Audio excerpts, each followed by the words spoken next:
Il était une fois 25 petits soldats de plomb, tous frères, tous nés d'une vieille cuillère de plomb.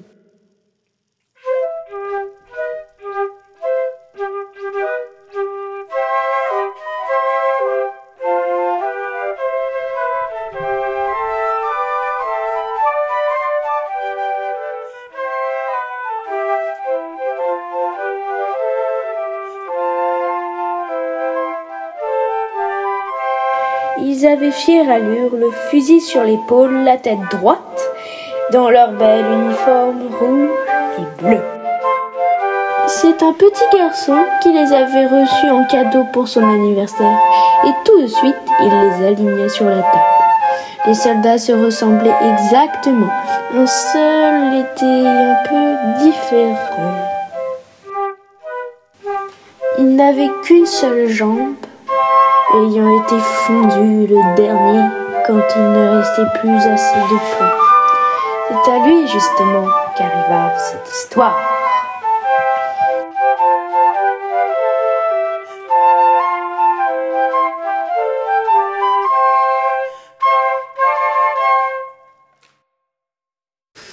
Sur la table où l'enfant les avait alignés, il y avait beaucoup d'autres jouets, dont un joli château de carton qui attirait tout de suite le regard.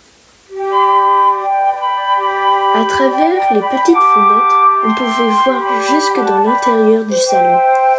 Tout l'ensemble était bien joli, mais le plus ravissant était une petite demoiselle debout. Elle était découpée dans du papier et portait une large jupe d'étoffe très claire. Elle tenait ses bras levés car c'était une danseuse.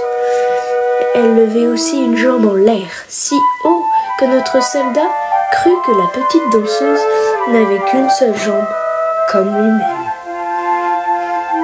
Voilà une femme pour moi, pensa-t-il. Mais elle habite un château et moi je n'ai qu'une boîte dans laquelle nous sommes 25. Ce n'est pas un endroit digne d'elle. Mais essayons cependant de faire connaissance.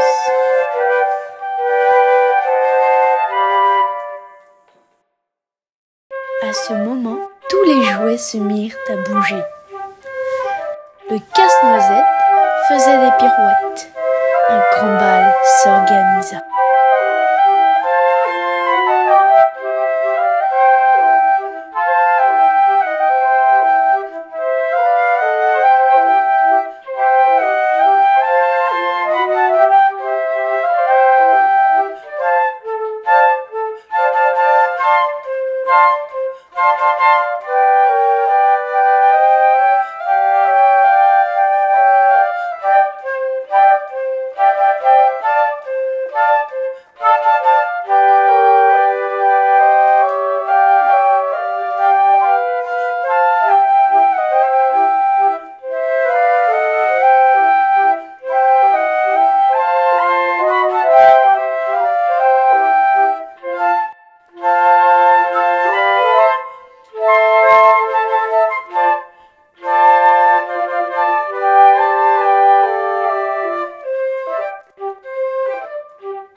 Mais quelques instants plus tard, l'horloge sonna minuit. Le petit garçon éteignit la lumière et alla se coucher.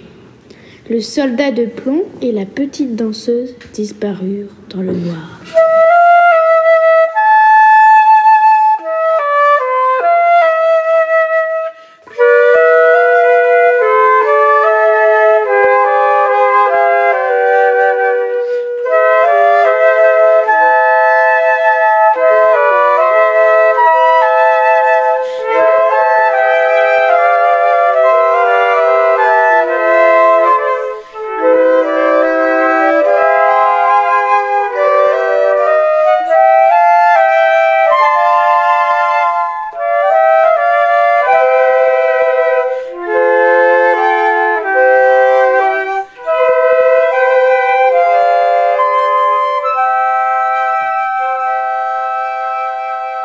Le lendemain matin, les enfants à peine réveillés placèrent le petit soldat sur le rebord de la fenêtre.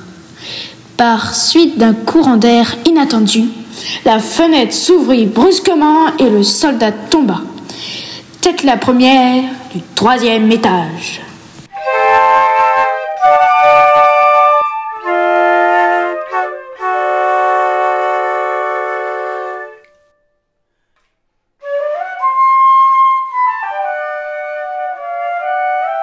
Il atterrit la jambe en l'air, tête en bas, la baïonnette plantée entre les pavés, la pluie tombait fortement, 2 gamins passaient par là. « Dis donc !» dit l'un d'eux. « Voilà un soldat de plomb en mauvaise posture.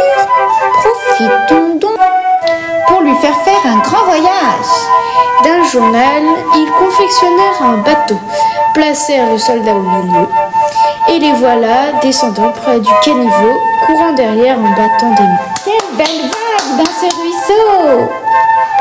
Soudain, le bateau entra sous une large planche. Un gros rat qui habitait là surgit. Le soldat de plomb demeura muet. Le bateau continua sa course, le rat lui courait après. Arrêtez-le! Arrêtez-le! Il n'a pas payé la douane, ni montré son passeport! Le courant devenait plus fort, le bateau fut projeté en avant, il tourna plusieurs fois. L'eau passa par-dessus bord, le navigateur se trouva submergé. Alors le petit soldat pensa à la ravissante petite danseuse qu'il ne reverrait plus jamais. Le bateau se déchira, le soldat passa au travers.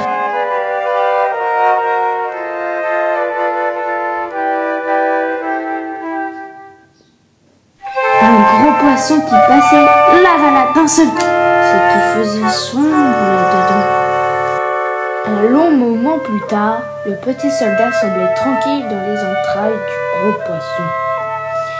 Mais soudain, un éclair sembla le traverser, et quelqu'un cria « Un soldat de plomb !»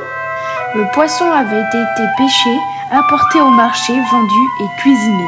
À table, la servante l'avait ouvert avec un grand couteau. Elle saisit entre 2 doigts le soldat et le porta au salon où tout le monde voulait voir cet homme aussi courageux. On le posa sur la table, comme le monde est petit, il se trouvait dans le même salon d'où il était venu. Il revoyait les mêmes enfants, les mêmes jouets, le château avec la petite danseuse, toujours une jambe en l'air.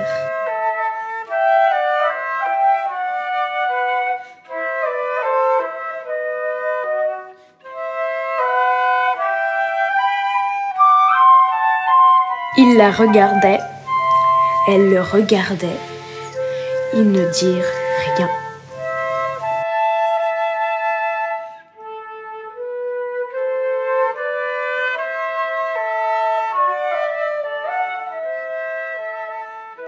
Soudain, sans aucune raison, un des garçons prit le soldat et le jeta dans le poêle à charbon. Le soldat, tout ébloui, sentait en lui une chaleur effroyable. Il se sentit fondre. Mais il restait debout, l'arme au bras. C'est alors que la porte s'ouvrit, le vent saisit la danseuse, elle s'envola et tomba. Directement dans le poêle près du soldat, elle s'enflamma et disparut très vite.